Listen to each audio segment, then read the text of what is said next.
Good evening. Patrick here. 8 questions with Half Cheetah Will View on a brisk Tuesday night here in southeastern Michigan. It is cold here. It finally returned after we had super warm weather last week. It returned to winter a little bit. We have snowflakes in the air, and there is a potential for us to get a storm of 2 to 5 inches of snow by the end of the weekend. But that tells me that we're probably just going to get just a dusting. So welcome to the show. This is going to be our second showcase for ByPolar Records, Damon Wortman's label out of Chicago. Super excited about this. I'm very excited. And today we will be talking with the band Boob Sweat that are actually a Michigan-based band in Grand Rapids. So we have Michigan people. Yay! All right.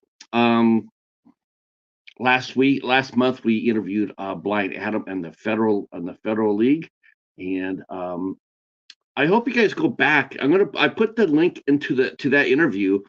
Excuse my itching here. I put that interview in the description box along with all the Boob Sweats social media. I really do hope you guys will go back there and watch that interview. And I thought it was really cool. I thought Adam was really cool, and I really enjoyed it. I really enjoyed talking to him. I really enjoyed talking to the different bands that we're going to be coming, that we've already had on here. Um, this is not new. We have interviewed other musicians on here before. We've interviewed Steve Hartso. We've interviewed Courtney Gaines, who's also leads a band besides being an actor. Um, we had Denise Natalie Spurl on the show before. Rachel Deshane, who's been on the show before. Kill My and the Centaurettes.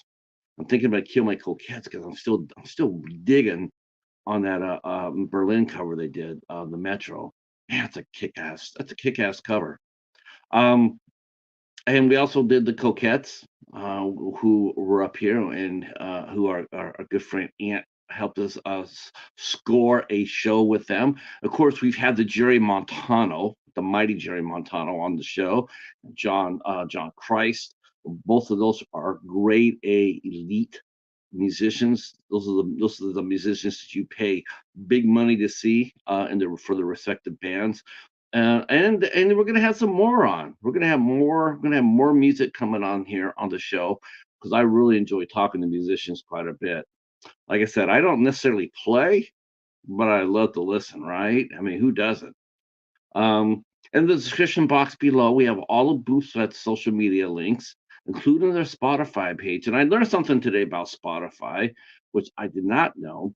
When you listen to Spotify, man, I can't even imagine people doing this. When I listen to Spotify, sometimes I'll put that on when I'm doing the work for the show or I'm just puttering around or whatnot, and I'll put a playlist up. For me, I have a playlist of musical scores and I have a playlist of music, bands and singers and stuff like that. What I didn't know until yesterday was it takes 30 seconds of sustained playing before an artist sees any revenue. So they said that because hi Sue, how are you? Glad you're here. Glad you're here. We will be talking to the band Boob Sweat here in about 10 minutes or so. They will be here to talk to us. Um, but I didn't know that it takes 30 seconds for you to watch a band on Spotify before they get paid anything. I never even thought about that. I'm like, well, when people listen to Spotify, they generally just listen to it all. Don't you just put it on there and just forget about it, like listen to it like a radio? But I guess some people don't do that. They literally will spin around before the end of the 30 seconds, and they'll go from band to band, to song to song, and I'm like, wow, that's just nuts. There is Anthony. I am. You can still hear it in my voice. I still have a nasty cold. Still, I'm still fighting that off. Um, Hopefully, I will feel better toward the end of the week. But I have a lot of shows this week, so I'm going to be really careful how I use my voice because I was supposed to be on two shows, this past weekend, and I was supposed to be on a show Saturday, and I was supposed to be on yesterday.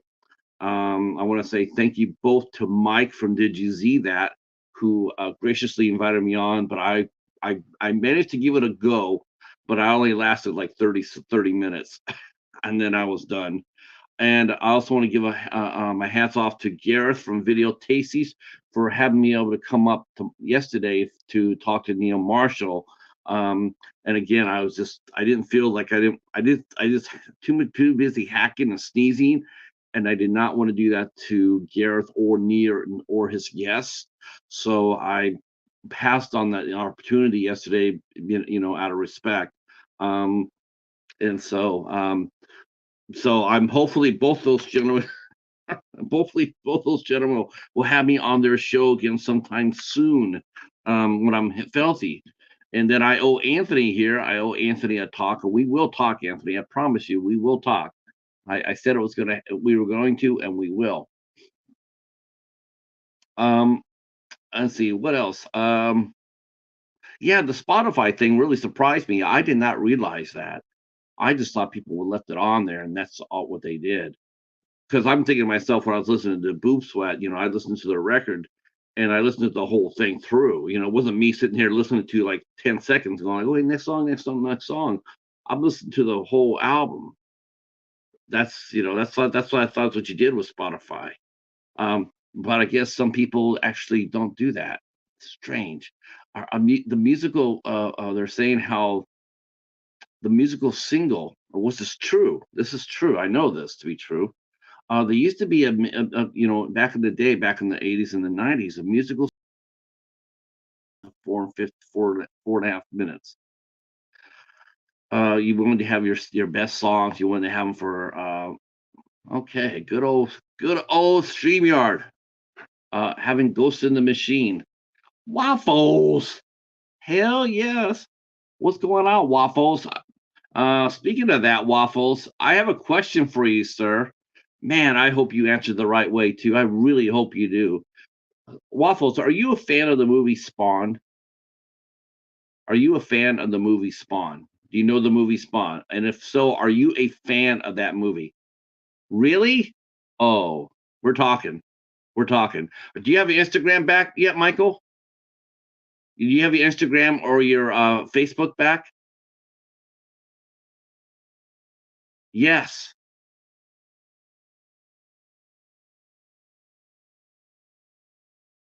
And you're a fan. You're a fan. Okay. And you're a fan of Spawn. I mean, it doesn't matter if you are or not. I just want to know if you're a fan, though. Yes. Okay. We're talking. After this show, I'm talking. Uh, can you ping me off your Instagram or your Facebook? Can you ping me? Um, After just throw me a hey, so I know where you're at, because I know when you took your break, I know you cleaned out everything out. So I don't have you. I don't have you on Instagram or Facebook. I don't think. So if you want to ping me, yes, yeah, ping me because I want to do a show with you. Yeah, we definitely. And Anthony says he's taking a break from Instagram. I understand that. Uh, you moved to Georgia from New York. That's what happened. Oh wow, wow. Okay. How long? I can see it now. Mr. and Mrs. Waffles will be having that Georgia accent real soon now. Hmm. Oh my gosh.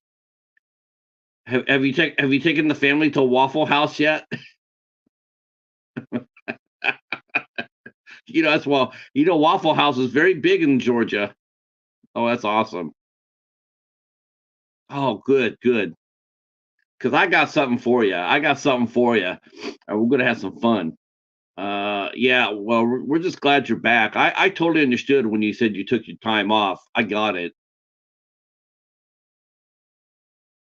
I was explaining how I'm not sure if you knew this or not, but back in the day, a pop music had the average song for a pop single was between 3.5 to 4 and 4.5 minutes. You would come on there whenever you put out a demo tape, right? Like the first thing you'd always did was you always played, or if you got lucky and you got a musical showcase in front of a label, which is basically just a live demo, you would play your best three songs right off the bat. Whenever you did a demo, you always did your best three songs. That was the rule. You came out there, not the songs that you liked, but the songs that had single potential, the ones with the lyrics, the ones with the big hooks. That's what you put on your tape. That's, and you send it on there. So singles used to be 3.5 minutes long, 4.5 minutes long. But gradually, as we go through, the average single, and this tells you how short of a memory span that we have as a society now in today's world, is that the average single is 2 minutes and 42 seconds. 2 minutes and 42 seconds. That's the average span of a single. So someone actually listened to it. That just blows my mind. Blows my mind. Hell, I know a lot of punk songs that are longer than that. But that's what it is. And people are just, when I was talking about people just listening to Spotify, and they're like listening to it, they're clicking it like, like nah, nah, nah, nah. I'm just blown away because most of the time it's like people when they drive with the radio, they already know what radio station they're going to be listening to, right? They're going to be knowing the station they're going to listen to, and they leave it on. Like one of the things that used to just drive my parents crazy, or most of my friends crazy, was when someone would get inside the seat and just turn the radio station around and not stick on anything. Most of, because especially the driver would sit there and say, listen, either put it on a station or don't have it on at all. But I'm not going to sit here and drive and listen to you change the channel on it. So, most of the time, back in the day, what they would do is you were able to lock in like 6-year stations. You hit the little button and it'll go to the station that you programmed it into. I know now satellite radio is different, but that's what they used to do. And it would enable you to listen just to one station, no matter what came on, you were listening to it. That was it. You weren't going to be flopping it around or anything like that. But I did not know that Spotify had that sort of mentality about it. I mean, I already knew that most of the bands, and this is something we'll talk to Katie, Aiden, and there they are. We'll be talking to Boob Sweat about that. All right, ladies and gentlemen, I'm going to open the door. I'm going to let the band come on in. Those of us are still here, thank you so much. Those of you who would like to share us out, please do so. The rest, and all of us combined, let's welcome Boob Sweat.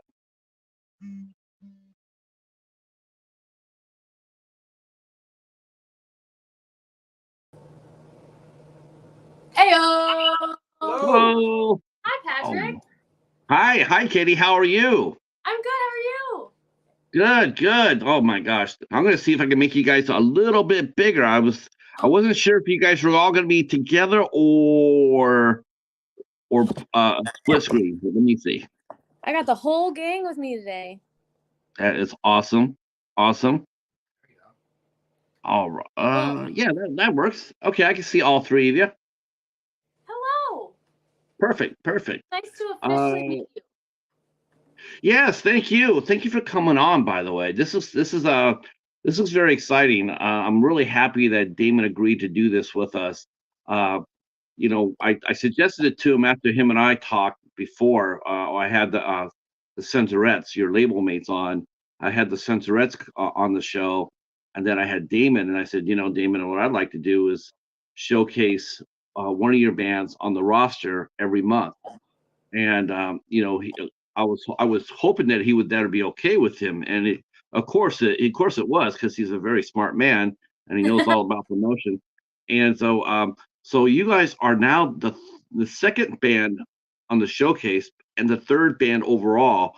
that we have worked with from ByPolar Records, and we Let's are very glad that you're go. here. I don't know if he told you this or if I told you this, but I myself am located in Michigan. Yeah. Where in Michigan are you at?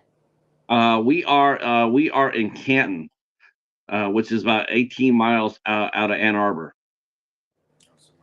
So this way? This way? Yeah, we're in the bottom of the mitten, the lower Oh, bottom gotcha. right of the mitten. Yeah. Nice. Yeah, we're all Uh, in Grand Rapids, so. yeah, that was. Uh, Yeah, I was really surprised on many different levels about that because Grand Rapids, well, that's a long way away from that's a long way away from anything, like Detroit or Lansing or what have you. It's a conservative town, and I was just yeah. thinking, and I was thinking, where would they be playing at? I mean, live. I mean, I guess that'd be the opening question: is what is the live scene like in Grand Rapids? Well, let me tell you, bud. They're like most cities, our live scene kind of changed a lot after COVID. But right now, I think West Michigan is the place for hardcore.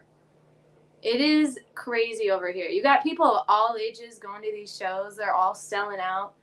People are just throwing shows wherever they can right now. There's not a lot of big venues. So a lot of our scene relies on the community throwing shows.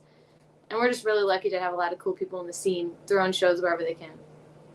Yeah, isn't that how it's supposed to be though? It's Honestly, oh my gosh, house shows on the weekends. oh Open yeah. up the garage and then play out of somebody's garage. Till someone yells at you. Till someone yells Hmm. at you. Hopefully, you got some really cool neighbors that you give them some swag. They're turning around going like, "Yeah, that's right, that's Yeah. right. They're a Yeah. badass band."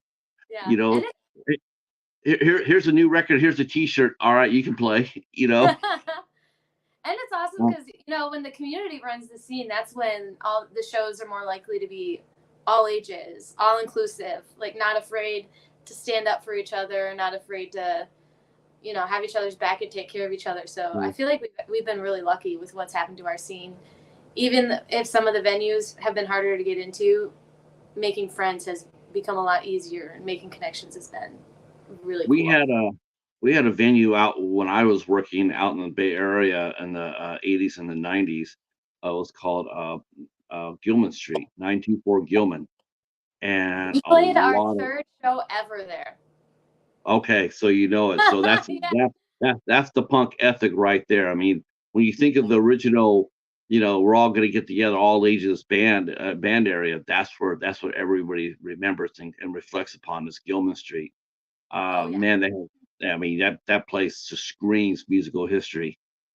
And Um, it's crazy how so that place still inspires people today. Because if you like, two of our big kind of people running a lot of hardcore and punk shows right now is a place called Free Space Shows, and they even in their like mission statement they mention kind of the Gilman scene and how it's just everyone can be a punk and everyone's welcome. And the fact that even today we're still taking that logic from that place we all come back to into our city is so cool. yeah, I think so too. I mean, it's always good to see. To me, it's like live music is so critically important. It really is. You just can't. That's why a lot of people don't. You find a lot of people making donations to schools because it always seems like the first time there's any sort of crunch, the arts may get it first. Oh, we got to cut the music department. Yeah, but you just got to spend a fucking $4 million building a football stadium down in Texas. How does Yeah, that how does that work out? It's like you can spend $4 million on a high school stadium, yeah, yeah. and but you kind of tell me you can't provide enough money in the budget for a musical department. And Right. they're always getting crunched. And these are where the voices are at. This is our future. This is our future. Mm. Music is everything in this country. Oh It yeah. really is. And it can't afford to be forgotten on any level. Oh yeah. Um, That's the High School Musical story right there. It's all everything comes back to music. Even the cool sports kids, everything comes back to music and the arts. Now we definitely know you're Katie. Now Athen, right? And who's Yeah, Adam? I'm Adam. All right. I just want to get that out there for everybody who just coming in. Our friend Brene is here. Thank you for coming in, Brene. Thank you so much. And our good buddy Waffles is hanging out with us too. Uh, Hello. uh, Heroic Waffles, the coolest name on the coolest name on YouTube. The coolest. Yeah. So now you guys are based in Grand Rapids. Um, Now, is that all by choice because you all have your day jobs there? And if so, how did you guys end up meeting together to become Boob Sweat? I moved to Grand Rapids when I was 16 years old. And so I spent like my last year and a half in high school, and I didn't really make a lot of friends at local community college. And I studied music, and I finally made friends, and that's where I met Athen. And he's been stuck with me ever since playing music. Nice, nice. Tell us your origin story, Athen. I lived here my whole life, and I was playing in another band called Old Fire, and we played some gigs together with an earlier version of Boob Sweat, and it all worked out pretty well. Right as my old band was kind of dissolving, they were in the market for a guitar player, and it all kind of just came together. We cornered him, the pyramid scheme. He said, "Yeah." Now, would you guys now are you guys all coming from a punk rock background? Were you guys playing any different kind of genres of music when you guys together, or was just the love of punk that brought you together?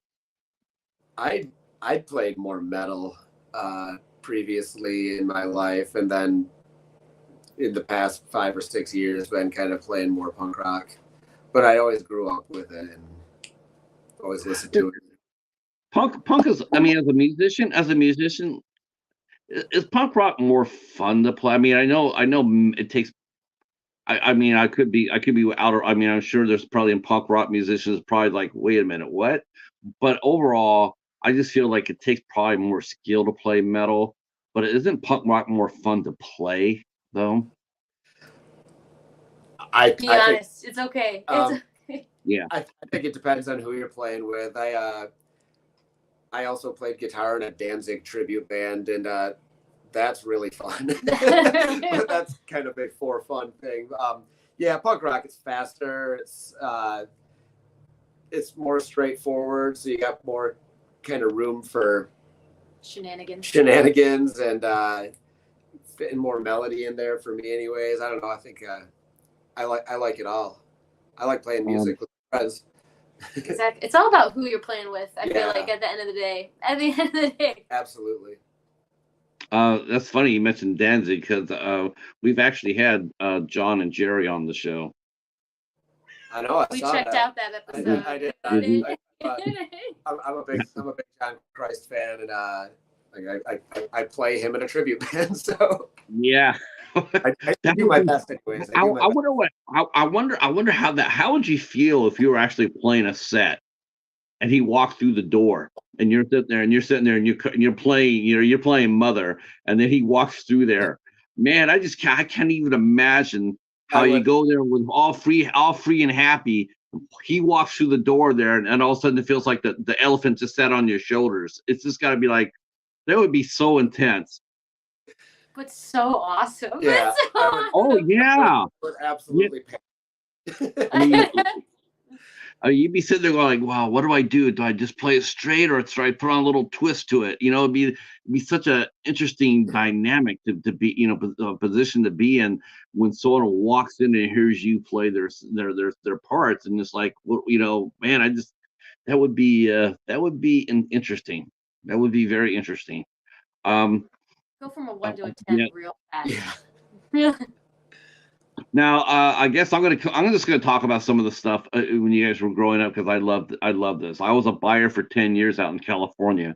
I don't play myself, but I could spot people who could, and But what are some of the bands that when you grew up with, all three of you? What kind of bands did you listen to? What were some of the bands that were influenced you to pick up a guitar or sing into a microphone or placing skins? Oh, you go first. I gotta think about it. I would say probably my biggest influences growing up. I think like most people my age, we start with like Green Day, and then kind of going from Green Day went into things like the Descendants and like Black Flag's a huge band for me. I was also really into like a lot of those like ska bands, so like Suicide Machines and Operation Ivy are also really huge influences on how I play drums. Nice. Yeah, little Now, outline. are you pro Rollins Black Flag, or are you with Rollins or after Rollins? I like Damaged Rollins, and then everything before that. Everything kind of after Damaged, I'm like, it's cool, I like it, but I'm only Rollins for Damaged. It's his birthday today. Okay. Henry Is that his birthday? Happy birthday, Henry Rollins. Happy birthday, There you Hank. are. I looked up like he's God, but happy birthday, Henry. Happy birthday, Henry. Otherwise, Yeah. keep all the way. Keith Morris, heck yeah. Love Keith Morris. I feel like I picked up a guitar before I discovered punk. So like the first big band for me was the Killers. Like me and my brother used to go to the library and we would rent out as many CDs as they would possibly let us rent out. Because we moved to Michigan at the beginning of the summer, right before like junior year of high school. So I had no friends. Like I wasn't gonna make any. And so all summer we would just go to the library and just fill our arms with as much stuff as we could possibly carry. And I remember getting Killer's Hot Fuss and thinking that was just the most perfect record ever written. And Jimmy Eat World's Bleed American. And then once I found punk, it was just a quick like, oh no, this is actually what I was looking for. And I think the first big band for me was the Descendants. Descendants, nice. All right. And You Dead guys, Kennedy. Dead Kennedy was another big one for me. do you say do you like the Dead Kennedys as well? Yeah. Yeah. Yeah, that's a really very influential band. Very, Yeah. you don't really get. It's funny. You never, it's funny. I never thought I would ever hear this. I never thought I'd be hearing myself say this, but because back then when they were playing and I was watching and everything, they were everywhere. I mean, you could go over there to pick up the zines and like you go to the library pick up CDs. We used to go to the record store and pick up all the zines they used to have by the cash register. Like and it was so fun. Grab that Maximum Rock and Roll. But for me, mine was Flipside. I Maximum Rock and Roll was, but Flipside was my Bible. And I go there and pick up the latest Flipside and go home and it's like devour it. It's like, hi Jessica, how are you? Jessica Russell's in the house. I have a feeling she is one of your friends, I believe. Oh, Adam. That's Adam's wife. That's Of course, Brene just perked up. Both her ears perked up when she heard the Dead Kennedys. Hell yeah, that's what I like hearing. That's what I like hearing. I never got to do a show with the Dead Kennedys per se, but I did get Jello drunk off ass's feet one night when he came over and watched. He came over and watched my show with with Dave Alvin. Oh boy. Dave Alvin and Mojo Nixon and just a ton of all-stars. He came over there and I made sure he had a really good time. And Jessica says, holla. Yeah. Okay. And what about you? I mean, you're metal, so let's hear your metal background. Cool. So some of the metal bands that So when I first started playing music and really like getting into my all my own things, old Ozzy was a big one. Man, like Ride the Lightning, Kill 'Em All, old Metallica. I had an older sister and all her friends were always like playing in local thrash bands, so I got real into a lot of that whole scene. And I guess that kind of that was my like looking up to the cool kids, thing. I always liked the metalheads, and then you know, me and my own friends, peers started kind of getting into punk rock, and some of the bands Athens mentioned. I mean, one of, you know, Suicide Machines was a big one. You know, they played around Grand Rapids a number of times when I was a kid, and I saw them, and they were huge for me. A lot of the stuff that was going on, like the bands that played at like Fireside Bowl, me and my friends used to go down there like every weekend in the summer to go see shows. So a lot of old like Alkaline Trio and Tuesday and a lot of those bands. And that was kind of like, you know, as we were getting more and more into punk, Slapstick, obviously. And then kind of just always tried to keep a foot in each lane pretty much the rest of my life. I've always kind of been tied to metal and punk rock. So yeah. I still can crank it out, you know, as far as a good punk rock band, or you know, or a good metal band, you know, a good rock band. I mean, I grew up on the 70s, so I grew up with all the 70s bands like Queen and Boston, and you know, and you know, but then once I hit the 80s, then I actually for me, when I hit the 80s, it was all about R&B and soul and Prince, and I got into that big, and then later on I got into punk rock, and then I morphed into I guess it would be folk rock after that. Rockabilly and you know, psychobilly. I mean, just so many fun bands.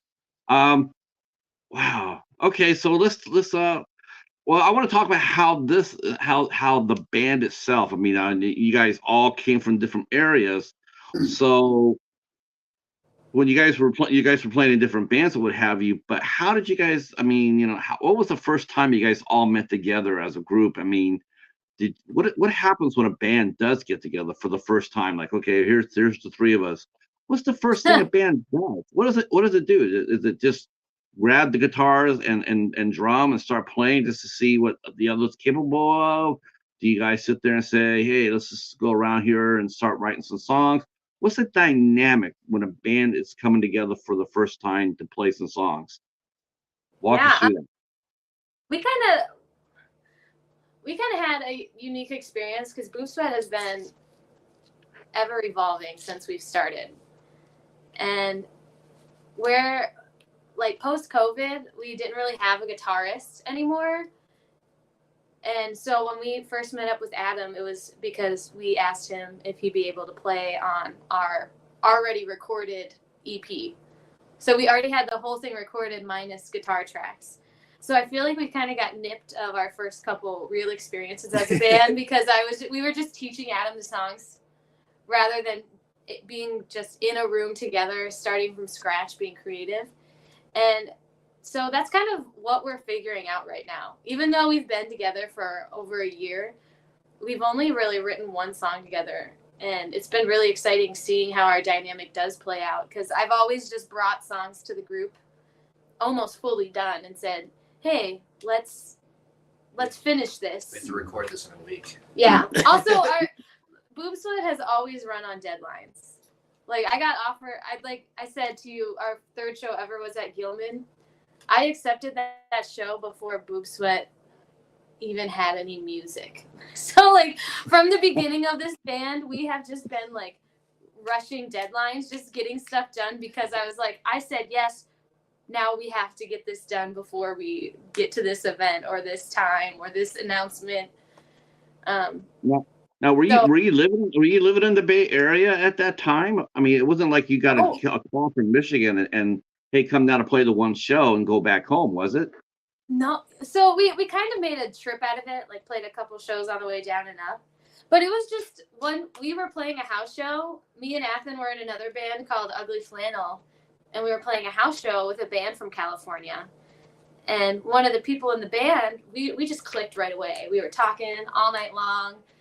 And I was telling them how I just started an all-girl band called Boob Sweat. Because at the beginning of Boob Sweat, it was me and two of my girlfriends. And so they said, oh, that's awesome. You should come play this Femme Fest at Gilman.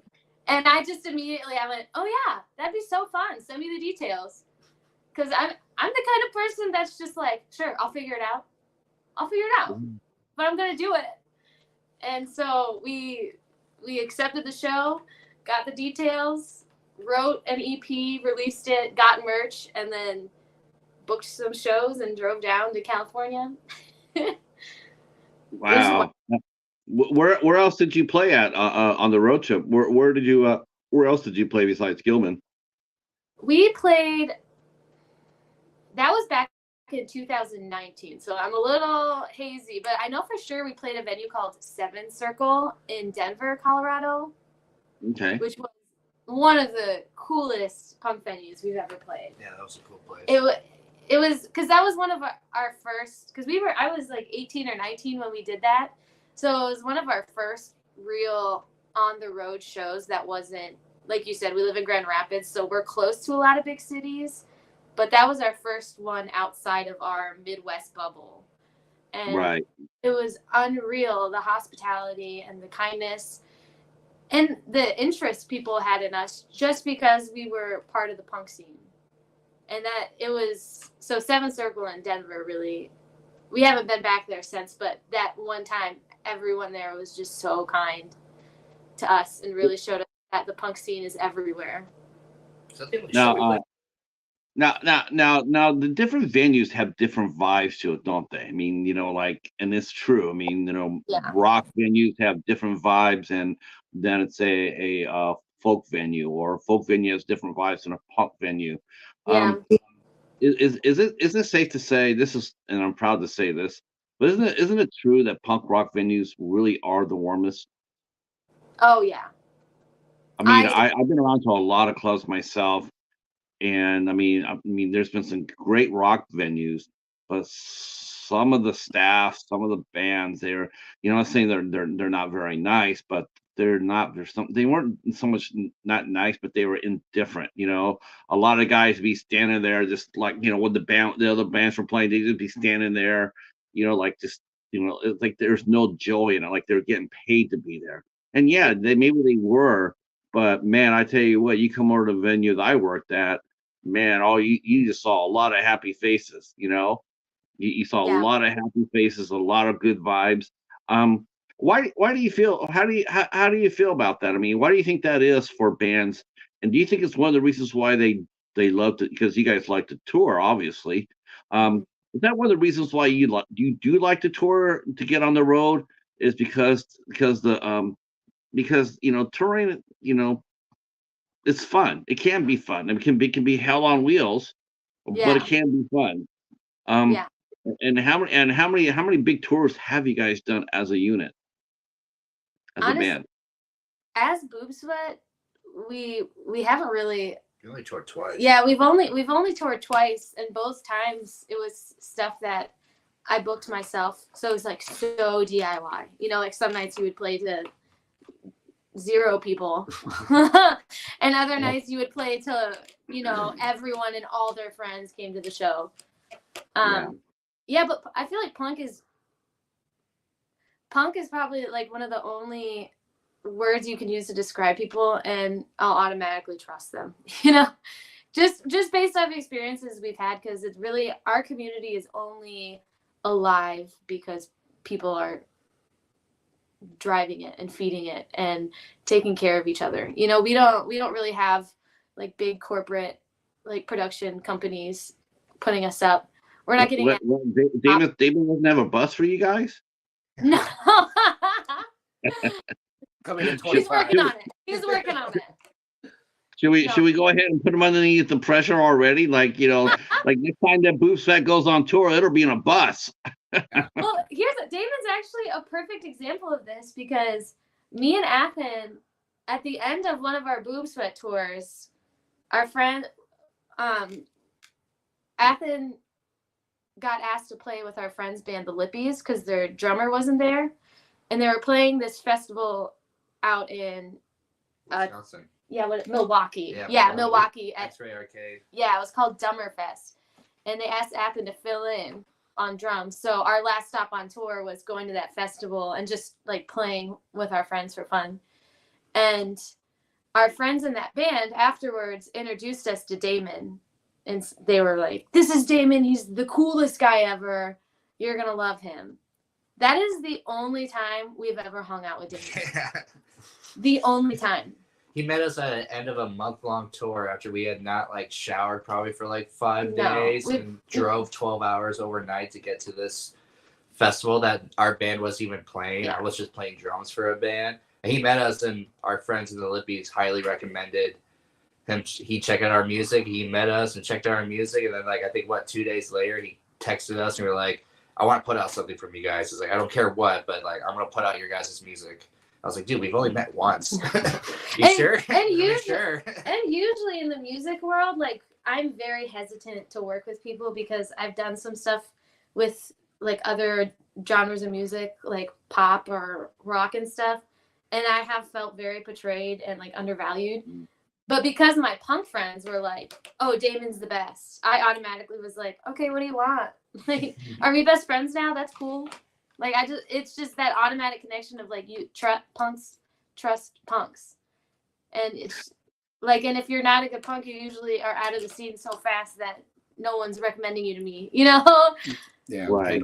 Police our own scene. Yeah. Yeah. Yes, that is true. That is absolutely 100% true. Yeah, that's one thing I've heard from both from the Cinderettes and from Blind Adam about Damon, is that Blind Adam had a they had recorded a record, and it got fouled up. Totally got fouled up, and then Damon's like, "Bring it over to me. I'll see what I can do for you." Well, funny So story. That connection happened through us because I Yeah. played drums for Blind Adam. Yeah. I'm the drummer of Blind Adam. So when the AF folded and everything, I was like, "Well, Boob Sweat's already on this record label. Damon's really, really cool." Damon's been talking about like, "Hey, if anyone from AF needs a record label, if like ByPolar doesn't work out, he'll like send them to some other labels." But I told Adam about it, and Adam talked with Damon, and kind of has been working ever since. And Damon's been great for Blind Adam. That's a cool story. I mean, that's gotta be a relief, knowing, because you put a lot of hard blood, sweat, and tears in that master, and then all of a sudden it gets hit in a shitstorm, and then there's someone who you don't really know that, you probably knew him really well, but Adam didn't really know him that well at the time, and here he's going over there like, "Bring it over to me. I'll take let me have it. We'll make it work." Again, it's like, "Oh, he's your friend, then he's my friend. Oh, you're friends with them, then send him my way." Like that's just that's so punk rock. That's so punk rock. It is. I mean, I agree. That's exactly how the punk labels used to run back in the day. All the labels I used to work with. Some got a little corporate, but though I always took that as sort of a good sign. Sometimes when Epitaph or Fat Records or what have you, they got a little bit, they got a little bit of juice behind them, and it was cool, because that meant they were growing. That meant they were getting bigger and able to help more bands, and they were doing things a little bit smarter, a little bit, as far as corporate, because that way they themselves wouldn't be taken advantage of, and they didn't want any of their bands being taken advantage of. And there's nothing wrong with for punk rock labels there's nothing wrong with that. There's nothing wrong to try to make them, to make money for the band. Some you always tell a young punker when they come in there and they're like, when they say money doesn't mean anything, it's like, yeah, you must have just got your first punk rock T-shirt from Walmart. If you're coming on that. Ouch. Because most bands, they and the term, of course, the mighty term, and when I talked about this with Adam last time, so I'm going to mention it with you. But one of the probably the one term that they used to drive me nuts in the community was the term sellout. Oh, that gets me every time. It's like, well, what's because you mentioned, Adam, that you listen to Metallica and Green Day. You guys listen to both Green Day. Man, I used to hear people, and you for sure you heard this from, you'll hear this, or you've already heard this. You hear some people talk about how they sold out. Because now they're playing, maybe they're playing a corporate concert. Maybe they're playing on Saturday Night Live, or maybe they're opening up for the Rolling Stones. What have you. And you hear a lot of people say, yeah. I mean, they just like, when Metallica brought in an orchestra to play with them, and all of a sudden you hear all these guys going like, yeah, they sold out, and it's just like, what does that mean? I mean, to me. I used to ask a band that said, "What's your purpose of playing music? What is your purpose? You three, what is the purpose for you making music? What's the goal of Boob Sweat? Where would you like to see your band go?" Honestly, right now, when we first started this band, we were getting writing to us, and it made me want to, go play bigger shows and bigger shows. But now that we've like dipped our toes in the water of stuff, like when I come back to Grand Rapids and come back to Boob Sweat, I want to build the community I see the punks around me build. And it's, and have fun doing it, and, be able to like be good enough to keep doing it and afford to keep doing it. Like financially and mentally, and because money does matter. Yeah, I know. Like, I wish I could say that, but when people come to my shows and they're mad I don't have merch, and then I spend all my money on merch, and they, it's like, it is a vicious cycle of like selling out, but like not morally. It's like I want to go as far as I can, but I still want to be a part and help be a part of making my community better. Sure. I do both. Sure. I mean, you don't want to get in, because I used to tell the musicians that we sit there in the club, and we had this discussion, and my thing was like, what do you want to do with your band? What's your goal? Why did you create your band for? Well, what's the purpose of it? Well, because to let people hear our voices. Okay, that's awesome. How are you going to do that? Oh, we're gonna make records, and what are you gonna do with those records? Well, we're gonna sell them. Sell them. Sounds like are you out there making money? Well, it's just like, are you making money off those records? Well, yeah. Well, what's the difference between for groceries and yeah, one LP for 2 dozen 2 dozen eggs. It's like, do you want the band? Do you want them to play the same shit they played the first, then from the last record? Do you want to hear that every single record when you already got the first record to play on? And then they would like, oh yeah, I never really thought about that too much. It's just like, no, not really. I think musicians, it's fun watching. Is it fun listening to your band evolve from when you first started a year ago? Isn't it really fun to look at where you've come from to where you're at now? You've evolved all so fast. It's hard. I didn't know that you guys had only been together just a year, because it doesn't sound like it. It sounds like you guys been doing this for quite a while together. Oh, Boob Sweat, the band's probably existed for what, 4 or 5 years? This lineup's only been together for a year. Yeah. But we did a record before that with a different guitar player. Okay. But it's the sound different? It's not completely different. Yeah. Completely different. Yeah. So I mean,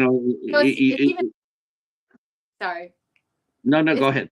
You're watching the Boob Sweat evolution, like you were talking about from a year ago. Yeah, we sounded a lot different.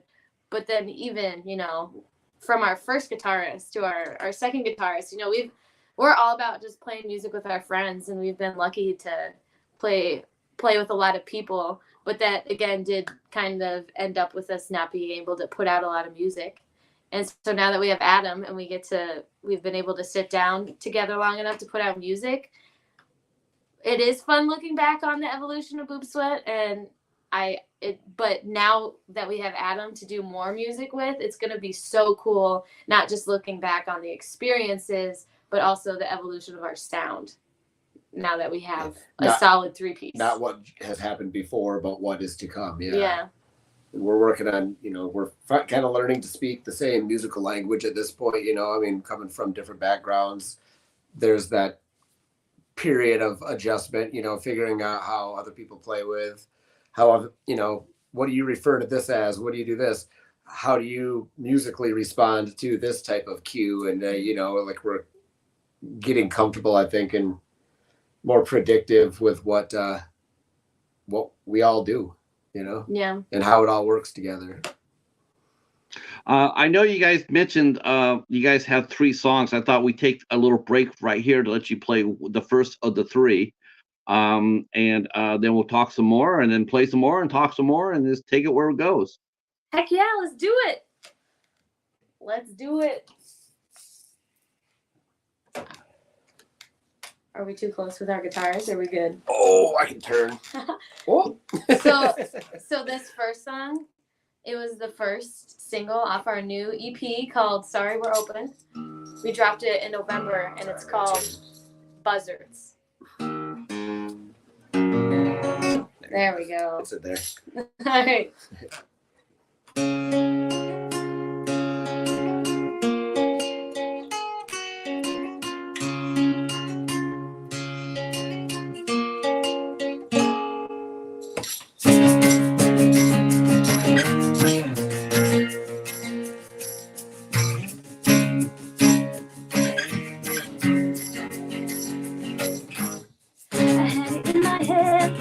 Right there, feel it in my palm, grip it and take it alone. Push it in my hair, till my knuckles red. Hold it like a grip, never leave my fingers there. I'll kiss it and love it and squeeze it and crush it and watch it, hold it, increase it and set it. If I'm gonna play off the edge, will I find my way back to the top again?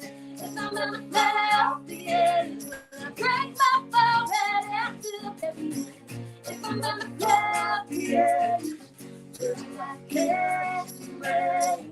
If I'm gonna play off the edge, will I get away?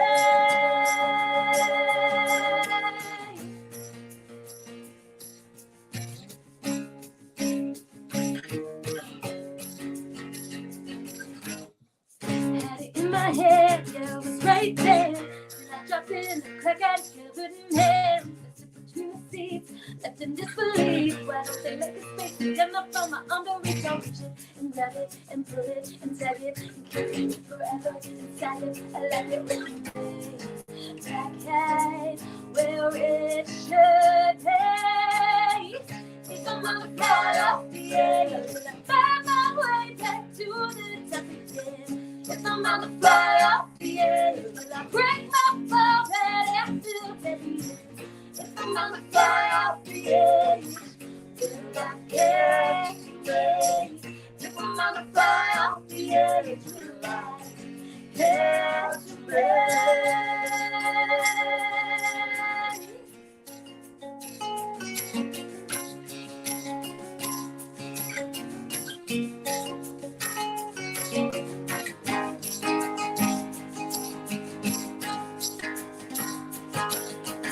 And crush it with all of my laughing and taste it and drain it till it's left with nothing. Smear it all over my skin, let it soak in.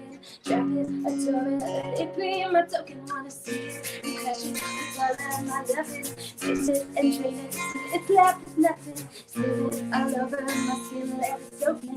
Drop it, adore it, let it be my token. They're stuck with me until my baby. If I'm gonna fly off the edge, will I find my way back to the top again? If I'm gonna fly off the edge, will I break my forehead after every end? If I'm gonna fly off the edge, will I get away? If I'm gonna fly off the edge, will I get away? La la la la la la la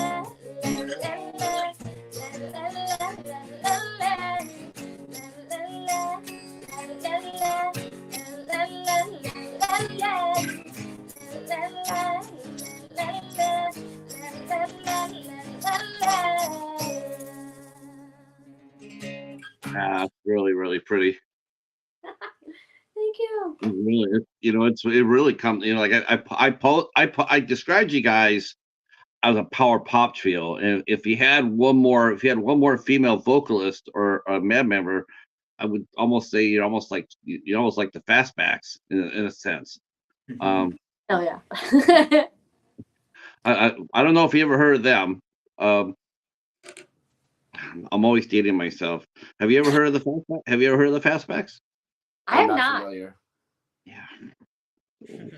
Explain. Give us a little insight. Okay, Tell us. so the Fastbacks were a pop band, punk pop band from Seattle, and they were on they used to be on Sub Pop Records.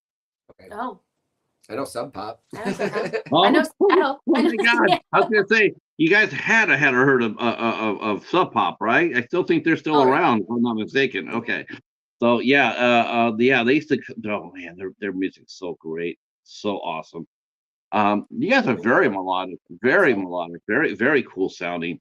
You mentioned before something too, and I guess we'll just segue into this next segment here. You mentioned how you used to go down to the library and listen to all the get all the CDs that you could rent out. What were some of the bands that you did rent out at that time? Now, was this before you started learning how to play music, or was this before did you go down to the library before you learned how to play music, or during the process of learning how to play music? And how did each one of you learn their instrument? I've always played. I grew up in a musical family, so I've always played piano and sang. But it really wasn't until I discovered like punk and indie rock that I realized what I wanted to play, or like something other than what you're given in a lesson, or a choir class. But I picked up the guitar at first just because I thought it would make me look cool. And then my friend Ben had a band called Ugly Flannel. Well, it was a solo project, Ugly Flannel. And he was looking for a bassist. And I said, I have a bass. And I never looked back. And now I'm a bass player. I just figured it out. That's who I am. All my stories keep coming back to me saying, yeah, I can do that. And then I have to figure it out because I said I can do it. I said I can do it. Is that the manager in front of you there? Is that the band manager? Oh yeah, that's the band mom. The boss. This is Tinker. Yeah, I thought that's why I emailed earlier. What's the boss's name? Her name is Tinkerbell, but she only responds to Stinky Tinky. That's awesome. That's awesome. Animals love music. I think they like the vibration of it. She's so funny because if I start singing, she is meowing all over my feet. If I start playing piano, she's meowing all over me. If I play the guitar, though, she hates that shit. She's like, put that thing back in its case, Mom. She's like, so she's a snob, and I love that about her. I love that. Cats rule. Beneath you. Yeah. She's like, there's a short under your bed, Mom. Let's see. I'm going to check the chat here real quick. Our friend Hobbs is here, and he says, live from Marsugis. Yes, I dare say that's exactly what happened back in the day. We would have seen a band like Boob Sweat definitely hit my stage at Marsugis. Dal says, I'm old and have minimum experience with punk, so that's not what I was expecting. Great stuff, though. Enjoyed it. See, and then our good friend Josh saying Marsugis for life. Hey, John, how are you? All right, Doomsday Crypto rolling in the house. Thanks, John. Come hang out and listen to us talk to the band Boob Sweat from Grand Rapids, Michigan. We're talking to Adam and Athens and Kate and Stinky Tinky. Stinky Tinky, this is your moment to shine, baby. You're a star. Now, I want to ask you a question. Because I find myself asking these questions. So, what how a band gets together. So, how does it work for you guys as far as songwriting goes? Do you guys all split the responsibilities for songwriting? And what's everybody's individual? What do you think you best bring to the band? What's three things what are three things that each of you on your own bring to the band to create Boob Sweat? What are the three attributes that you bring to the dynamic of the band? That is such a great question. Man. I'll go first. You start. I'm the newest guy. So as Kate was saying earlier, the EP we just put out, those songs were all bass, drums, and vocals done when it reached me. And so they said, this is how the songs go. I'm like, okay, well, what are the guitar parts? They're like, well, that's what you need to do. So I'm like, okay. And I was like, at the very beginning, I was very like, how about this? You know, is this a cool part? And they're like, yeah, it's just play the song, you know, like then, you know, gave it a couple months and kind of came up with arrangements for everything, went in and recorded it in like an afternoon and wrapped it up. And then since then, I think writing, I'm just kind of starting to dip my feet into writing for Boob Sweat, but we wrote one song together. Yeah. And first time because we had to record a song. And so we all played it for the first time together in the studio. That was a real weird remote thing that we had going. Yeah. And then since then we've been writing more. I think like the few other new things we're working on has been a little bit more democratic, like bouncing ideas off of each other and each presenting our own pieces. My favorite part about writing with Adam, or what I'm learning about writing with Adam right now, is that I can say a word that doesn't make any sense in the musical world. I can say, like, I want this to sound like you're snuggling a teddy bear. And Adam would be like, oh, you mean like this? And I'm like, yes, thank you. I want this one to sound like mosquitoes. Yeah, I want a mosquito sound. I can do that. And then, but with Athen has like a sponge brain where he like can read something and remember it forever. So Athen's really good at describing genres of music, which is not my forte. I go off more vibes than names of genres. So I'll say something like, I want to write like a post-punk melodic something kind of song. And then Athen will play something for me and I'll realize, okay, that's not what I meant at all. I don't know what I'm talking about. So like Adam's great because he takes my words that don't mean anything and can like make them mean what I mean. And Athen can be like, this isn't what you mean, this is what you mean. So they kind of even me out. Because I spent a lot of years playing music with people who didn't know anything about music except like, well, we could play it, but I don't know what I'm doing. It's all just like, you know, basically punk rock. That's another beauty. Because now that you say that, like a lot of the people who played in Boob Sweat, or like a big thing for me and Athen is we, like if our friends want to play music, even if they don't know, if they've never been on a stage before, we want to be the people that can provide, you know, musicians or a stage for them to be on. So we've played with a lot of musicians over the years that really don't know music. But we're able to help them learn enough to perform a song or start a band or get on a stage. So Adam is one of the first people that we've been able to play with in Boob Sweat that actually knows how, I don't want to say knows how to play the guitar because all our guitarists knew how to play the guitar, but he barely. Like he's more experienced and it's not like we have to kind of I don't need as much coaching. Yeah. It surprises me. I think it surprises a lot of people when they find out a lot of musicians don't know how to read music. They know how to play, but they can't. You know, a lot of if you can you read it? Can you write it? You know, and a lot of people cannot. They just learn how to. They learn by practicing. You know, they'll see somebody. You know, someone will show them how to play the riff once.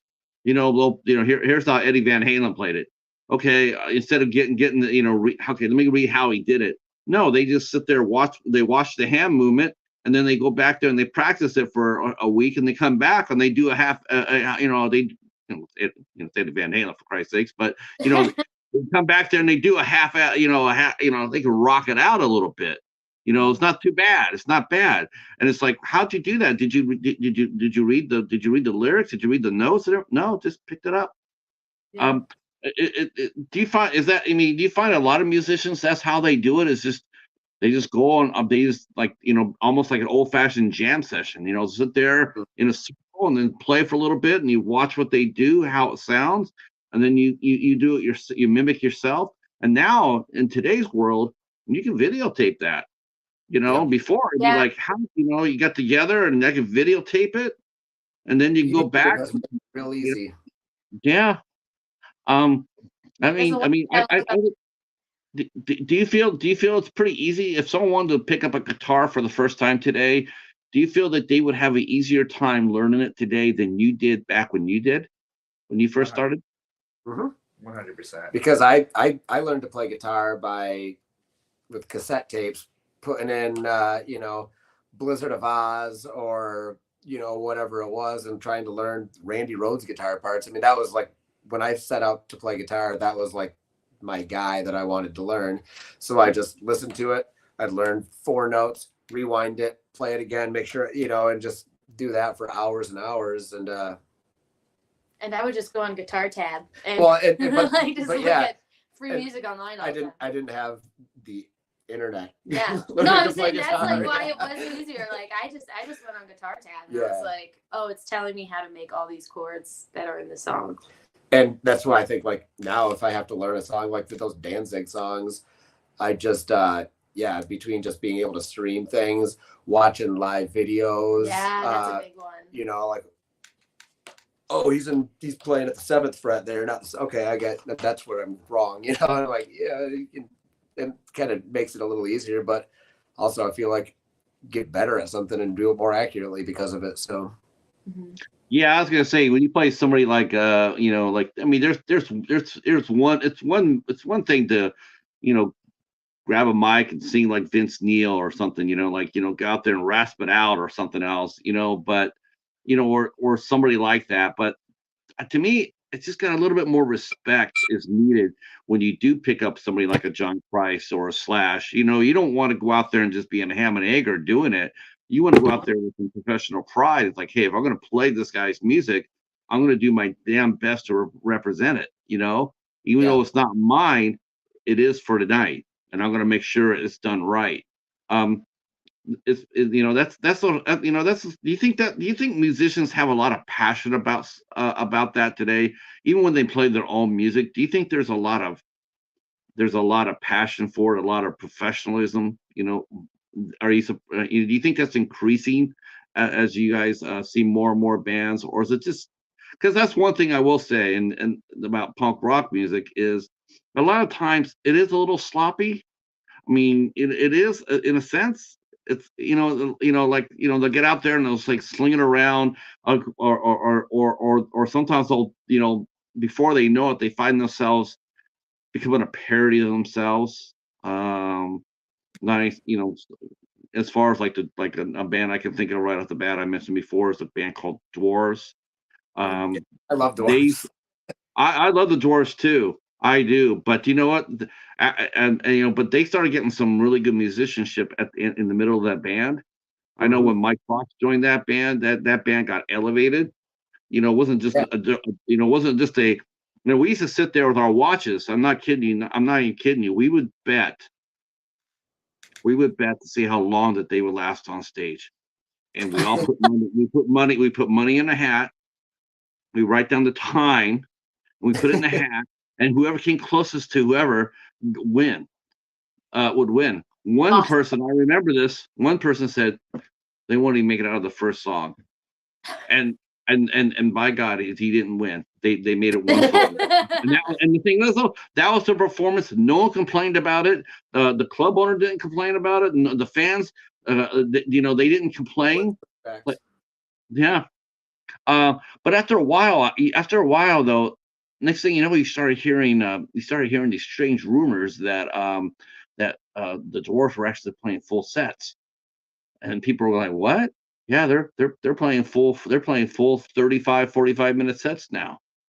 And I think after a while, huh? I said, and they got tight. Yeah. that's what happened. That's exactly what happened. They took pride in their work. You know, it was like that was sort of a fun, jokey thing to do at first, but all of a sudden, you know, the better the musicianship got, the more they took it seriously, the more they owned it, the more they figured out that hey, they wanted to be a real band. Yeah. Mm-hmm. And the gimmicks like that get people's attention too, you know? Like Oh, yeah. remember bands in town that did crazy shit because I like the gimmick worked. I remember that. Yeah. I remember that. Yeah. I got the I worked a couple of dwarf shows. Actually, I worked about 3 or 4 of them, and none of them ever made a full set. No, nobody ever made. He'd just be sitting there, just waiting and waiting and waiting, and just sure enough, he'd be sitting there going like, "Is it 4 songs yet? Okay, now it's about time for you guys to implode." And next thing you know, here comes that microphone.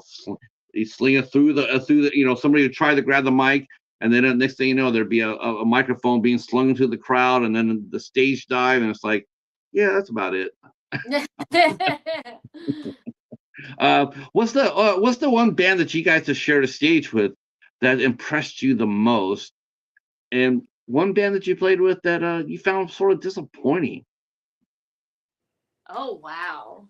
I'll try and putting some pressure on you now. Impressed us the most. Let's do that. Let's do the good first. Let's do the good first. Bad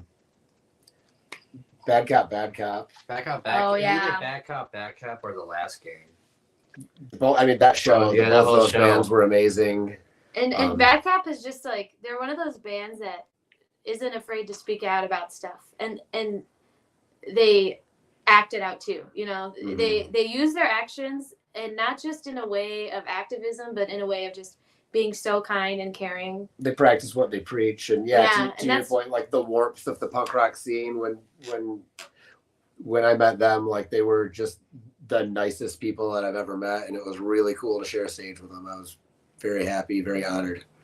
Especially at bands that level and bands that tour that much. Like I wouldn't blame you if you didn't want to talk to us, or if you want to go sit down before and after the show. Like I don't blame you, but they've always really just embraced the whole idea of punk and what we all want to see in the punk world all the time. Yeah. And what's one band that you noted that you did play with, or did see, or did play with, and you know that maybe they had a good reputation or what have you, but you saw them and you're just like, I'm just not really, I'm not blown away by it. This is so hard. I mean, honestly, of the bands we've played with, I don't think I've had that letdown experience yet. Oh, I mean, I have. Because in the post-COVID world, we there really is- only accepted shows we wanted. There is a band that we have played with that we all collectively dislike. I'm not going to say their name because I don't want to give them any press. Sure. But there's a band in Grand Rapids that just fucking sucks. Oh and my god! And we've had to play a bunch of shows with them a couple of times just because they would get thrown on bills somehow. They effectively feel like a cover band, even though they write original songs. So there's the beef goes back though. It's not like we have beef with them. Like if I saw them, I'd be like, "Oh hey, what's up?" But it's with Boob Sweat, they've said questionable things on stage. I was just like, it's childish. And my old band had played with this band as well, and so I already had that feeling going into this when I joined Boob Sweat. Like, oh, we're playing with them, huh? Okay. And my biggest goal with Boob Sweat is like we don't have a venue to be a safe space, so we try to make sure that our band is a safe space, and that no matter what show you're at, you're like, if we're there, you're safe and you can come talk to us. Yeah, like that's my number one goal with Boob Sweat. I will if play. a crowd will support us, we want to support them too. Yeah. I just want to be there for people. I want people to be able to come to shows alone and not be afraid, because they can have someone to stand with the whole time if they have social anxiety, or they can just hang out with us if they're scared of being in the city, or if they're scared of just people being biased towards them or anything. And, you know, we have played with some bands that have said things on stage where I've had to make the decision, like, hey, we're not going to play with this band again. Like, I don't want to talk shit about them, but like, we can't say what we say on stage and play with this band. It doesn't add up. So it's all about playing with bands that create safe spaces and are making people feel like they are in a punk scene. Not using exclusionary language and, you know, like things that are, maybe not. Yeah, that's one thing about punk rock that really, that's like they always have embraced that. They always did. I mean, they embraced anybody. And people don't realize that all these, it's funny. It's like hearing a lot of people, with their bigotry and their racist and homophobic comments, and it's just like, and they'll put on a punk rock record, they'll claim they claim to be punk, or they claim I'm a big fan of Fugazi. I'm a big fan of the Misfits. Not maybe not Misfits, but I'm a big fan of Fugazi, or 7 Seconds, or something. It's like, and then you realize, and then you go there and say, you do know that these people would love to have those other people that you are, talking shit about. They love those people. They welcome those people to their show. When you go see a 7 Seconds or a Fugazi show or Ministry or Pigface or whoever it may be, those people are welcome there. And we were very happy to, because, like, again, it's like money is money, right? Money is money. A venue is not going to sit there. I mean, and no venue worth its salt is going to sit there and not provide a safe place. It really doesn't behoove them. You can sit there and say, well, I'm only going to have right-wing, metal bands in here. Yeah, you go ahead and do that and see how long you last. Yeah, because you won't last. It's just like saying a punk rock band, a punk rock place. All right, yeah, we're not going to have it. We're not going to have any Southern rednecks in the club. Okay, you could go ahead and do that. As long as they're not acting out inside the venue, inside the venue itself, they're more than welcome in, because by welcoming them in, you're showing them that you're bigger than they are. And music is, I don't know when that happened. And maybe it's always happened, and I was naive enough not to really see it or get involved in it. But music has been politicized for the last 20, 30 years. It's sort of amazing when you think about it. I mean, to me, it's like, who cares? I didn't care. The only thing I cared about is if you came out to a show and you had a good time and you spent some money at the bar, and you picked up a band T-shirt or something like that, and you had a good time and you knew how to pit, and and if your ass hit the ground, it was up before your brain registered that your ass has hit the ground. Your ass is back up in the circle. That's what I like. And I really, that's what I grew up with. That's the kind of atmosphere I put out. Me and Jimmy, we put out. Jimmy is my he was my co-partner at the Edge, my booking partner. What's it like? What's it like now to book shows? I mean, what do you have to do to get a show outside your hometown? Do you rely on other people putting you on bills, or do you have to call people and you have to work the phones and the internet to get bands? I mean, to get shows, to if you were going to book a tour, how do you do that in today's world? Yeah, it's honestly, I think it's all about who you know and luck. I hate saying that, but a lot of it is luck. And I don't think that it's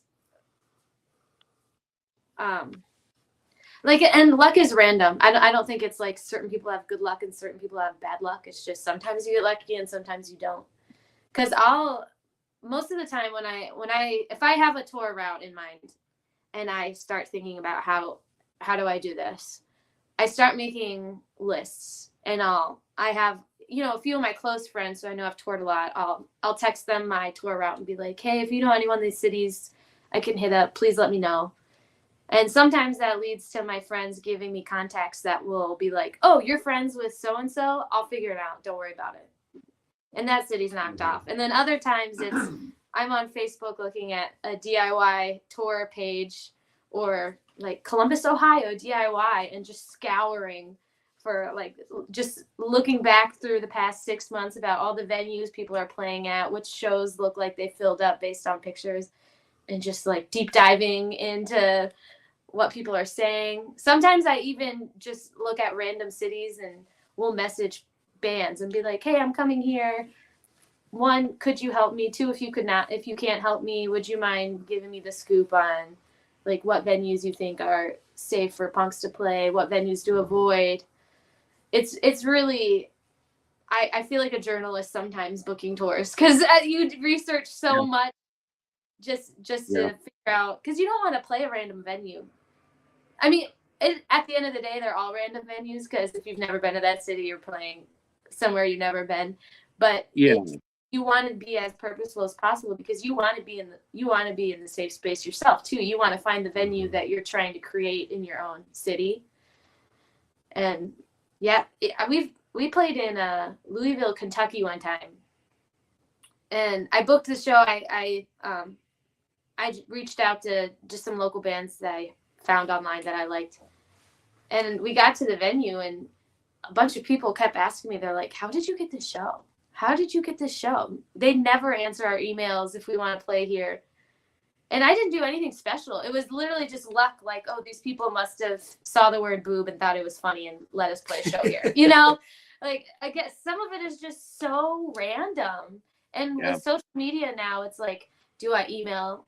Because with DIY venues, they don't have people purely on promotion, you know? So sometimes it's like, do I message their Facebook? Do I email them? Do I message their Instagram? Do I try to find the person in charge of this online somehow? Who do I stalk to find this person? It's really, you really do have to do it all, because there's like a 95% chance you're not going to get a response. And it's very exhausting. It takes a lot of planning and a lot of pregame. And it's all different. It's all random. There's no rules anymore.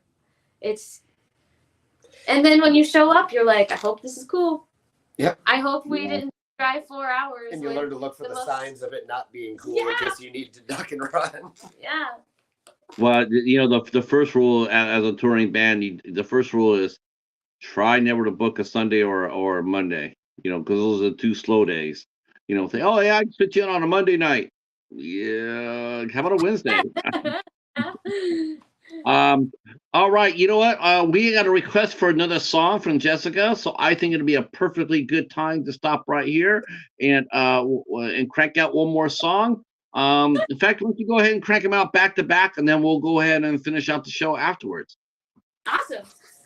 All right, this next song is called Seasons, and I just want to say something about it, because it's kind of like what we were talking about.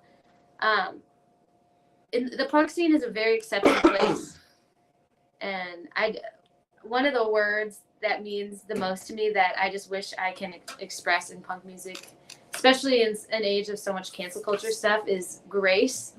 Just like giving people grace. It's so hard to do sometimes, but at the end of the day, I think that's what can really just be the glue of holding your punk scene together, is caring for each other, taking care of each other in the obvious ways and the not obvious ways. This song's called Seasons. God, I'll get ready over there, guy. Get it ready. Get it ready. I'm ready. All right, this song's called Seasons. Don't say it off, it won't ease the pain, 'cause it comes and goes like falling rain. It was never fair what was said to me. If it was, I would never have had to leave. Don't say it off just because there's space. Let it be empty without words to say. It's not how it ends that should be replaced. But us that came after we were traced. And as we all know, it's going to go. White light strikes, and we all know it's going to Why worry? There's always a season, no matter the change, and there's always a standing in front of my face. Always a season, no matter the change, and there's always a standing in front of my face. Oh, well.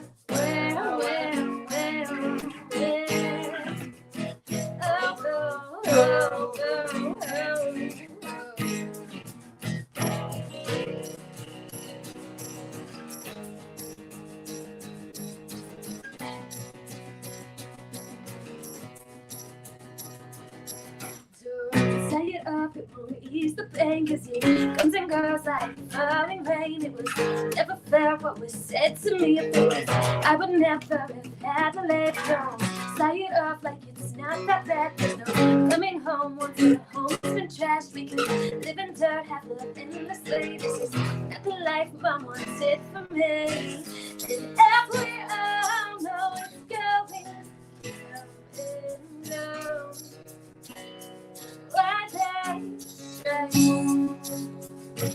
And if we all know it's going up and down, why go up? There's always a season, no matter the season. There's always a plan that I'm out of my place.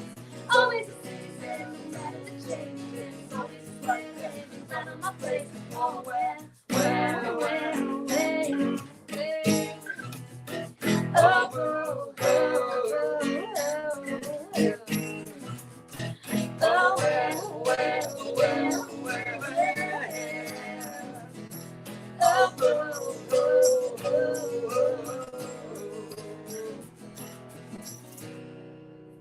so here's the question: if it all comes crashing down, do we live to see another day and get the gates of grace? Very nice. Very nice. If we all know it's going to come, Great. if Fantastic. but then strikes. If we all know it's going So good. right away, there's always a season, no matter the changes. There's always a splendor in front of my face. Always a season, no matter the changes. There's always a splendor in front of my face. Oh, where, oh, oh, oh,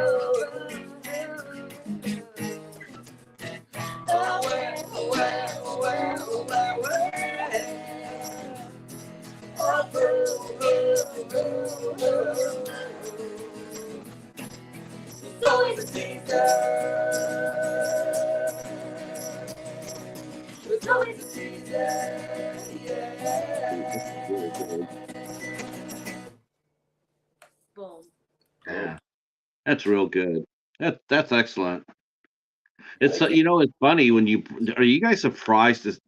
I know it sounds funny to say this, but you know, because most of the time when you're playing your sonic, but when you strip down like this and you play acoustically, are you really sorry? Do you ever find yourself blown away by how good you guys really are? You ever just get up and go like, you ever just get up and go like, damn man, this is freaking tight. By how good we are, or how awkward and exposed and naked I feel. There's none of that. There's none of. I'm telling you right now, there's none of that coming off you guys. You guys actually seem right at home comfortable in your own skin. There's absolutely I've seen bands play acoustically, and you're right. There are some that play and they do feel exposed by the way, because that's not how they normally play out, and so they are uncomfortable with the vulnerability. But I don't see that with you guys at all. And if you're feeling it, your playing overwhelms that for me. You know, you're comfortable. I feel Well, thank spoiled right now because usually I live in an apartment building. My neighbors probably aren't super happy right now, but I'm always by myself with my acoustic because I can't plug in my amps in this space. And so being able to, I usually do this by myself, and to have these guys with me right now, I feel super spoiled. I feel super. It's a lot more fun with your friends. Yeah. No, I this think is it's okay to feel like exposed and vulnerable without feeling like nervous or awkward about it, you know, and being comfortable within that own that vulnerability, I guess. I was gonna say, I mean, as a metal musician, you know, if you played rock or metal, I mean, they put out some awesome ballads. You know, metal bands and rock bands. They're you know, a lot of the bands I know are very known for their ballads. You know, they're slow down their ballads. You know, it's I dig it. You know, one of my favorite bands is Queensryche. Oh yeah. Ooh. And holy shit, those guys can play can play a ballad. I mean, those guys can, Silent Lucidity is like a top 25 song ever. It's a beautiful song, actually. It's beautifully played. That's another one of the songs I remember learning to play as a kid. Yeah, that's a really haunting song, and there's a reason why it sticks around. But but you guys go out there, you see them play, and they're a wall of sound too when they're out there playing live. But to come back down and go ahead and crank out an acoustic song like that, I dig it. I do. I dig it. Let me the one last subject we'll cover, and then we'll do your last song. So tell us, how do you promote yourselves? How is Boob Sweat going to get their name out there? How do you make sure that people hear about it? That is a good question. That is a good. I used to like plan out our social media posts, and like I'd have a calendar and have like weeks in advance what we're gonna post, to try to like get interaction with people that way, especially during COVID when everyone was only on their phone. And now I'm in this weird phase where I like don't want to be on my phone at all. I feel like a teenager, but I don't want to do it. I don't want to be on my phone, even though that's kind of what you have to do in this day and age. Yeah. So we do the normal social media stuff, trying to promote stuff and make sure people know what we stand for, what we want other people to want from us. But a lot of it too is just I think one of the biggest ways we meet people and have been growing the past year is just going to shows, showing up for the people that we've been in the scene for like 8 years now, and we're fine. And especially after COVID, with a whole new set of people coming in, is like we get to see people doing what we started doing. And I feel like one of the best ways that we've been able to get like music gigs, interactions, friends, connections in other places is just going to shows and meeting people and talking about your music and their music, comparing. Gotta get out and press the flesh. Yeah. Get out there and schmooze. Yeah. The artist schmoozing is still strong today. Let me tell you, it was strong back there in the 80s. It was strong back there in the 70s. It'll probably be strong in the 2030s. And it's what we like to do. Like we like connecting with people and getting involved, and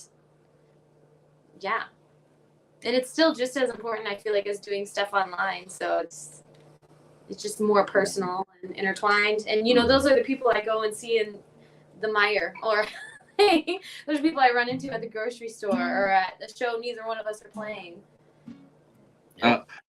What was it like the first time that someone recognized you outside a venue?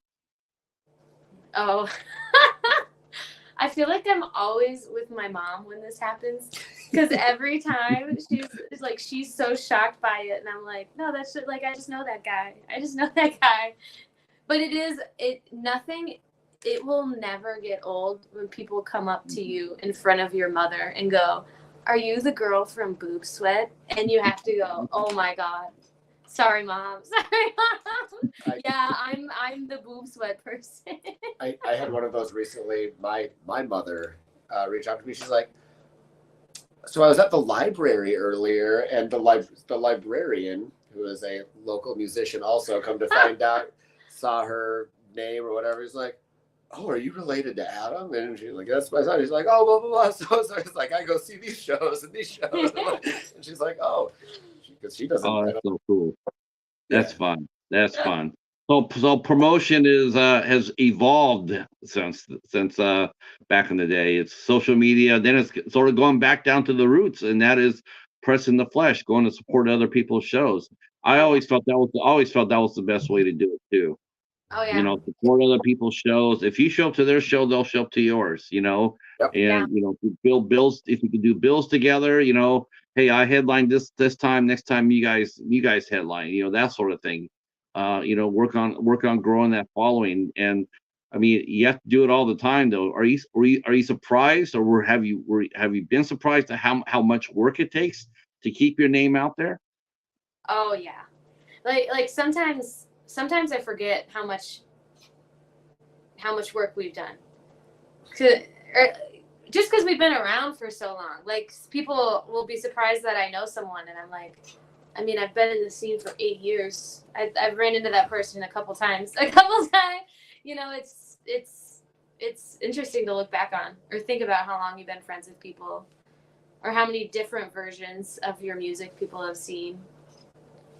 Yeah, it's crazy. And it's cool too, because there's two. I mentioned one of them earlier, but there's two kind of like punk production companies in town right now that are really DIY. One's called Free Space Shows and one's called Freak It.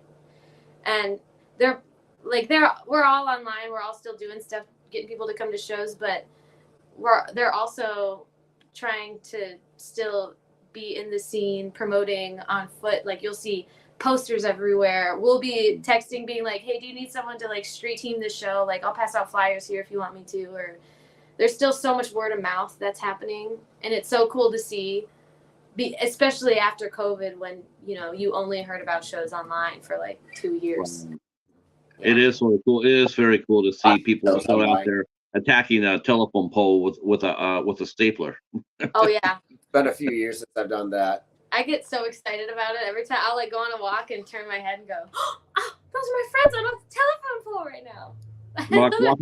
Now the Grand Rapids, because you're not that far away from Central, right? Right? You're not that far away. We're about an hour from Mount Pleasant. Okay, so what's the biggest college to you? Is it Central? Oh, GVSU is in Grand Rapids. Okay. Yeah. Do you get a lot of those people come out to your shows? A lot of the students? It kind of depends on what genre of people we're playing with.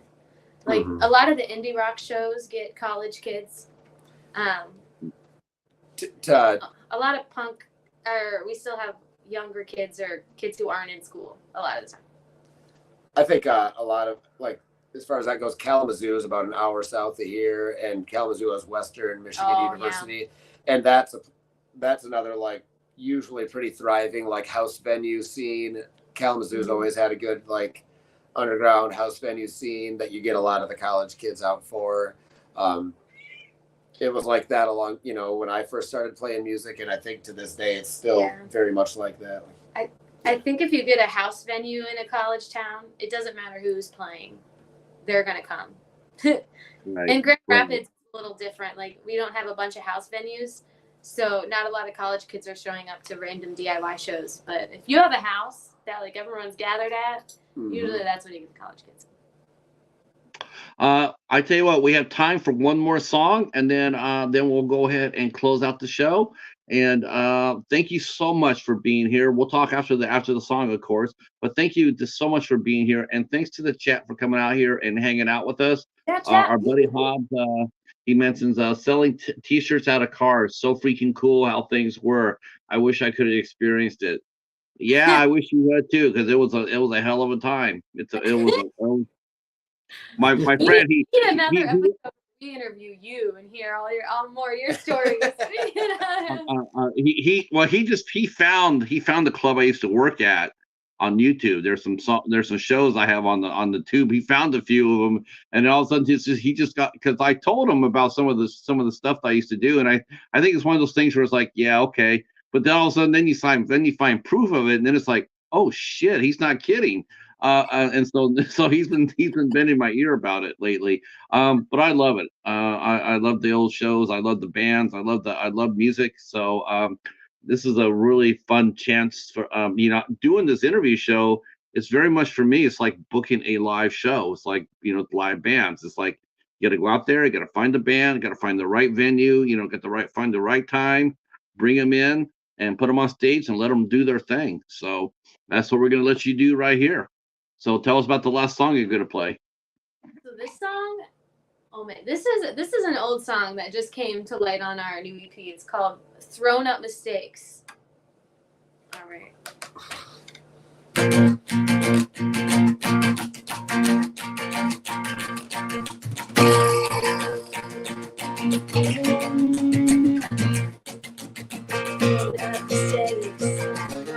Thrown out his ways, sweating over his face, and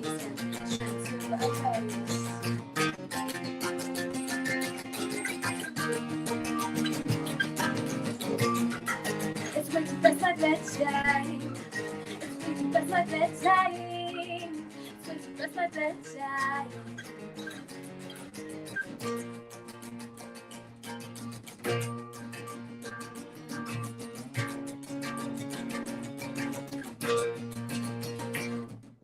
Thrown out of mistakes, thrown out of mistakes.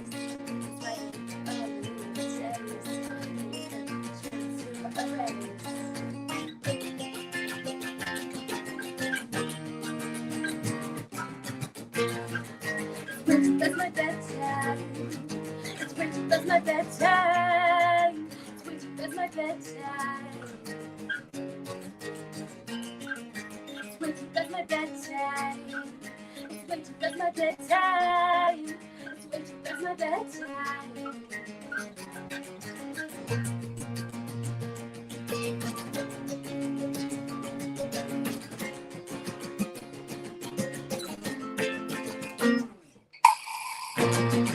It's way too past my bedtime. It's way too past my bedtime. It's way too past my bedtime. It's way too past my bedtime.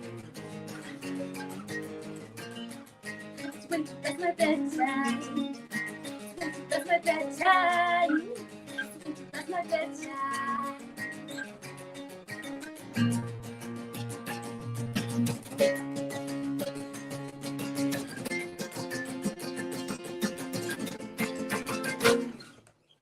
Woo. Nice. Nice. Fun. Yeah. I put all your social media down in this description box. I will add the ByPolar Records link down there as well. You can buy. You have an EP out that you can get at both your personal website. You can also go ahead and hear Boob Sweat on Spotify, Bandcamp. You can buy their EP. Buy it physical. Buy it physical. Physical media matters. So if you want to buy it physical for your collection, you can go through Boob Sweat's website or ByPolar Records. And please do that because that's you mentioned about renting out CDs at the library. Well, they still do it at my library, but they have a little bookstore, and people would come in there and donate all their old CDs, and you could go there and buy CDs for a dime. Oh man. People no longer bought them, and they got rid of them. Now they don't accept them anymore. So the CDs are definitely on the danger list as far as the physical media goes. So if you get a chance to get a piece of media, be it a 7-inch record, a full length LP, or a CD, please do so, or a cassette tape, which for some strange reason is coming back. We're working Weird. on that. We've never sold out of anything faster than cassettes. So we're coming back with the cassettes. We're coming back. That's the strangest thing to me. The only thing I can think of is they have to they must have improved the quality of the tape itself. Absolutely They have not. not. Absolutely No? not.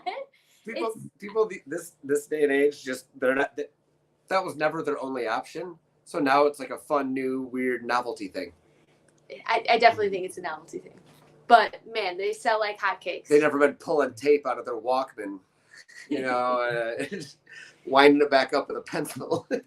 Yeah, because I hear people talk about they're releasing this on cassette, releasing this on VHS, and we're like, okay, tell me that you've gotten strong, you made the material stronger to actually because before it'd be like, no, we hated cassettes. I mean, cassettes, you would just put them in there and pray that they didn't get eaten up. It's like you can save it. Listen, I want to thank you guys for coming out and hanging out with us and chilling with us. This has been a lot of fun. So proud of you guys to come out here and represent. And Damon, again, thank you for a lot, for working with us on doing this showcase. This is our third ByPolar record act that we've had on so far. We're working on some other ones even as we speak. Cannot wait to see what you guys do next. When you guys do you have any recording? Got any recordings coming up? As far as are you going to be doing anything, releasing any new material in 2024? We do have one new song that's going on a comp, but we don't know when it's coming out yet. So Yeah. But we got a couple shows in GR coming up. we're going out to Denver in July. I don't think we can say where yet, but we're going out west again. So hopefully we'll see there. But yeah, we're just hanging out, making new friends. If you see Boob Sweat on a lineup and you want to make a new friend, we'll be there. That's right. If you go to the band and you say Stinky Winky, that's 5% off any EP that you may buy. No, absolutely. I think we can right off order the bat. Yeah, I think we can do that. There you go. That's the magic word. If you're listening to this and you see Boob Sweat, just walk up there, say Stinky Winky, and get 5% off. What's sillier than saying Boob Sweat? Stinky Winky. Support it. That's right.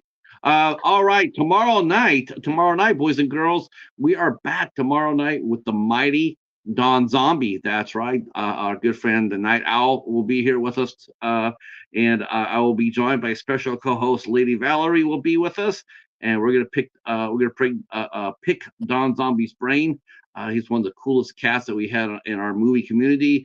And if you have not seen his shout out video, it is legendary. You have to watch this video. Speaking of that, you do have a YouTube channel, right? Is that just now getting up and running? I went over there and I subbed to it, but there's not any content yet there. Is that going to be something? Are you going to be working on it, or is that Eventually, yes. Okay, so we had, as soon as our EP came out, we had a really rough thing happen where it kind of messed with all our plans for this EP, but things will be happening in our future. Okay, so we put their YouTube channel down there. So go over there and subscribe to Boob Sweat YouTube channel. Don't be scared that there's nothing there, because it is coming, even if it is Stinky Winky saying hello. There will be something on there. So go over there and be part of that. And Don Zombie will, like I said, he'll be here with us on tomorrow night at 8:00. On Thursday, we'll have film director and studio owner Joe Lujan from Carcass Studios will be with us at 8 p.m. We're going to be talking all things Immortal Wars and the latest from Rust. And then Friday, I'll be joined by our good friend Hobbs Horror, who was in here today in the chat. I'll be joined by him in person as we interview actor Corin Nemec on Friday night at 8:00. And the last show we'll promote tonight on Saturday at 9 p.m. I'll be joined by director Joe Cornett, along with composer Sean Murray. And my brain just took a nosedive. And one of the what's a beautiful young lady. That's all I'll just say that. Joe will forgive me for that. I'll be joined by one of the cast members of Taken from Rio Bravo. We are doing a watch party for the first time for 8 Questions With, and we will be watching a gunfight at the Rio Bravo at 9 p.m. here on 8 Questions With. That'll be fun. He made the movie. He stars in the movie. It's a badass movie, and that'll be at 9 p.m.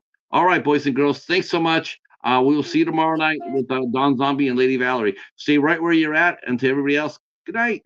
Peace.